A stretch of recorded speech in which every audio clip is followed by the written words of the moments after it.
Selamat pagi bagi kita semua, warga jemaat GKPA dan simpatisan dimanapun saudara berada. Kita jumpa kembali pada hari ke-193, 2023.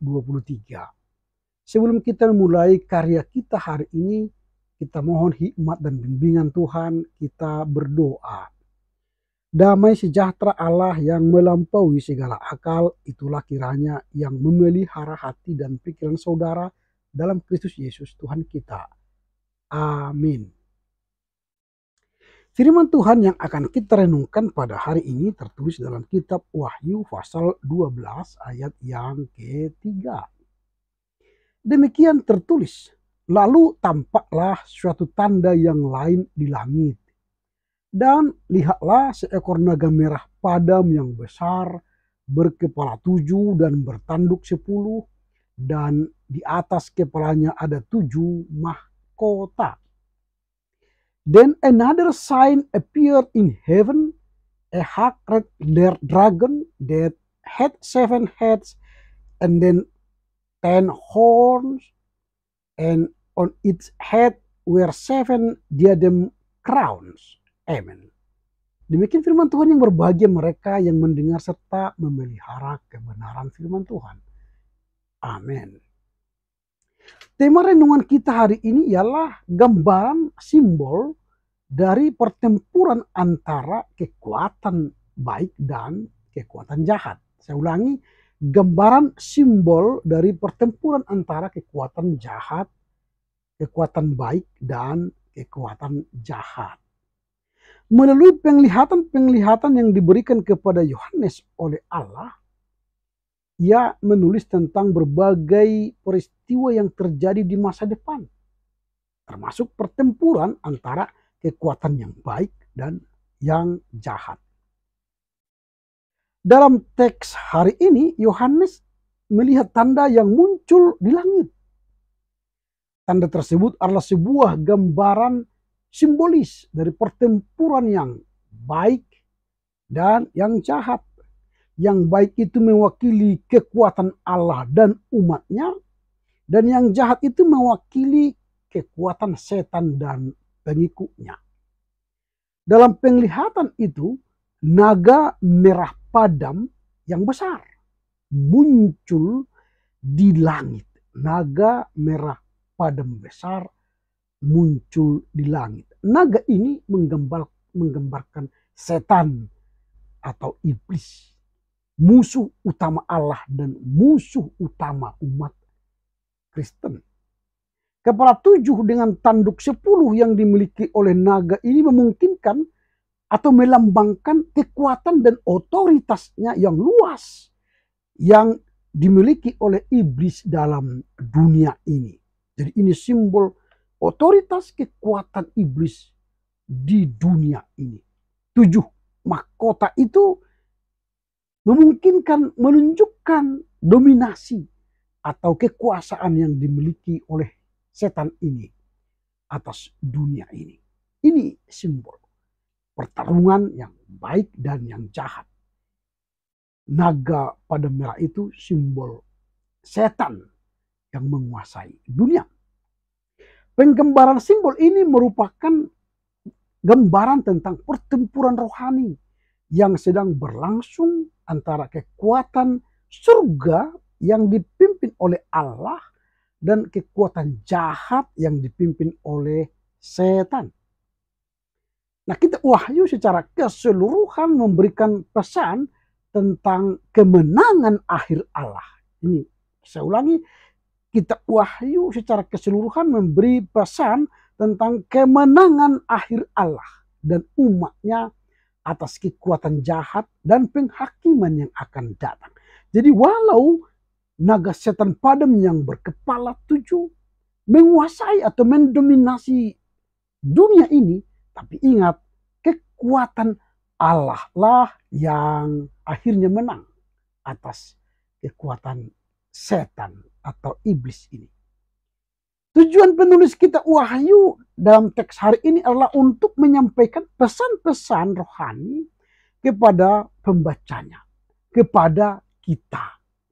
Kitab Wahyu secara keseluruhan adalah sebuah nubuat atau penglihatan yang diberikan kepada Yohanes oleh Allah yang bertujuan untuk memberikan pemahaman dan pengharapan kepada umat Kristen yang melihat peristiwa-peristiwa masa depan yang akan terjadi. Maka dia sebuah nubuatan. Selain itu, tujuan Yohanes menulis teks hari ini adalah untuk menggambarkan pertempuran rohani atau perperangan rohani antara kekuatan baik dan yang jahat. Dengan menggunakan simbol-simbol ini, penulis Wahyu menyoroti eksistensi kekuatan jahat yang berusaha melawan dan menghancurkan umat Allah. Jadi kekuatan jahat yang diwakili oleh setan atau iblis berusaha untuk melawan, menghancurkan umat Allah. Tujuannya adalah untuk mengingatkan umat Kristen bahwa kita harus tetap setia dan bertekun dalam iman kita. Karena kita sedang berperang dalam pertempuran spiritual yang lebih besar antara kebaikan dan kejahatan. Melalui gambaran ini, penulis kitab Wahyu ini ingin memberikan pengharapan kepada umat Kristen bahwa meskipun kekuatan yang jahat itu ada dan mencobai untuk melawan Allah, akhirnya Allah akan memenangkan pertempuran ini dan kejahatan akan dihukum. Tujuan utamanya adalah untuk memperkuat iman kita, umat percaya, dan memberikan mereka atau kita pengharapan bahwa kita akan memperoleh kemenangan melalui iman kita dalam Kristus. Pertanyaan kita sekarang ialah apa yang hendak kita renungkan dari teks hari ini? Pernyataan penulis Wahyu 12 ayat 3 ini menggambarkan naga merah padam yang besar dengan kepala 7 dan tanduk 10 serta 7 mahkota di atas kepalanya, memberikan pesan penting yang perlu kita renungkan. Yang pertama, kita harus menyadari bahwa akan ada pertempuran spiritual yang sedang berlangsung.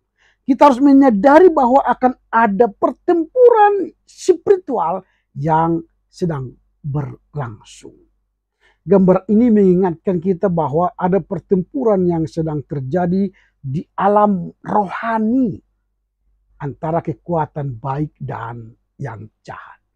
Kehadiran naga merah padam melambangkan kehadiran akan aktivitas setan, musuh utama Allah dan manusia dan umatnya. Perlu untuk menyadari bahwa kita hidup dalam pertempuran spiritual yang tidak terlihat. Dan kita harus siap dan waspada menghadapi godaan dan tantangan yang datang dari kekuatan yang jahat. Ini yang pertama. Kita harus menyadari akan ada pertempuran yang terjadi secara spiritual di antara hidup kita.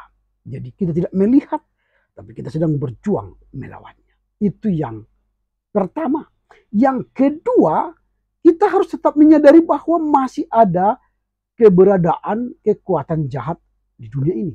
Yang kedua, kita harus tetap menyadari bahwa masih ada kekuatan jahat di dunia ini. Artinya dunia ini tidak pernah habis dari kekuatan jahat. Simbol-simbol yang digunakan dalam pernyataan tersebut menggambarkan dominansi dan otoritas yang dimiliki oleh kekuatan jahat.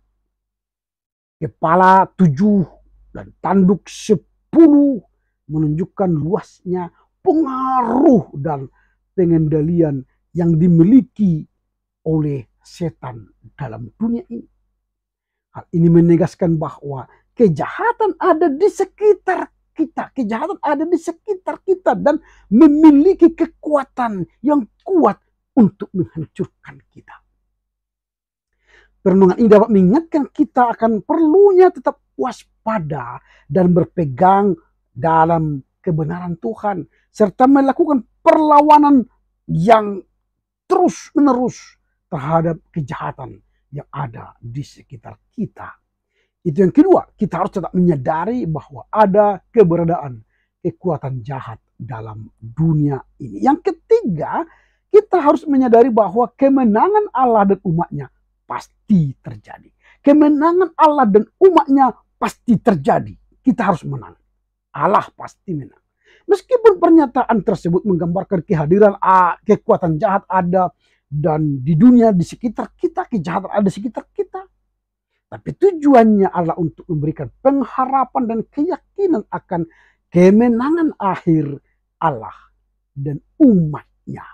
Meskipun kejahatan mungkin memiliki pengaruh yang kuat untuk sementara waktu, tapi Allah memiliki otoritas tertinggi pada akhirnya akan menghakimi dan mengalahkan kejahatan.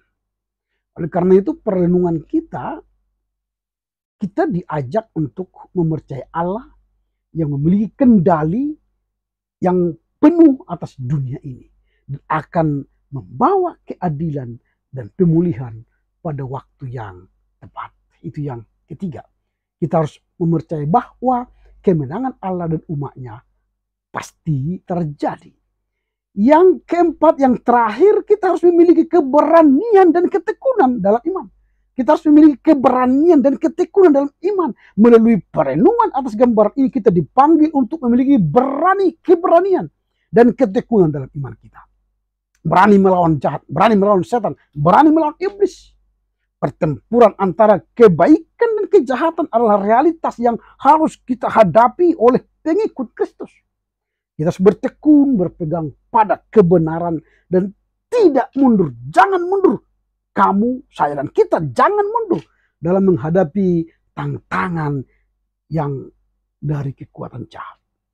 Perenungan ini mengajak kita untuk menguatkan iman kita, bertekun dalam doa, dan mengandalkan Allah untuk menghadapi segala kesulitan, godaan yang muncul dalam kehidupan kita. Dalam keseluruhan perenungan atas pernyataan penulis dalam Wahyu 12 ayat 3 ini mengingatkan kita tentang pertempuran spiritual yang ada di sekitar kita, keberadaan kekuatan yang jahat ada di dunia ini, kemenangan akhir pada Allah. Karena itu, renungan hari ini mengajak kita untuk tetap hidup dalam keberanian dan ketekunan antara iman kita, serta untuk mempercayai bahwa Allah lah yang maha kuasa dan akan memenangkan pertempuran akhir. Amin. Kita berdoa. Terima kasih Bapa, karena kami yakin pertempuran yang ada di dunia ini antara yang baik dan yang jahat akan akhirnya dimenangkan oleh kekuatan Allah. Kami tidak takut menghadapi dan melawan kekuatan iblis, karena kami yakin Allah menyertai kami, sehingga kami akan beroleh kemenangan. Terpujilah Engkau Bapa atas firman-Mu hari ini, memberi keyakinan kepastian kepada kami bahwa kami akan menang bersama Allah. Terpujilah Engkau Bapa demi Kristus Yesus. Amin. Selamat berkarya untuk Tuhan. Tetap jaga kesehatan. Tuhan Yesus memberkati. Horas, horas, horas.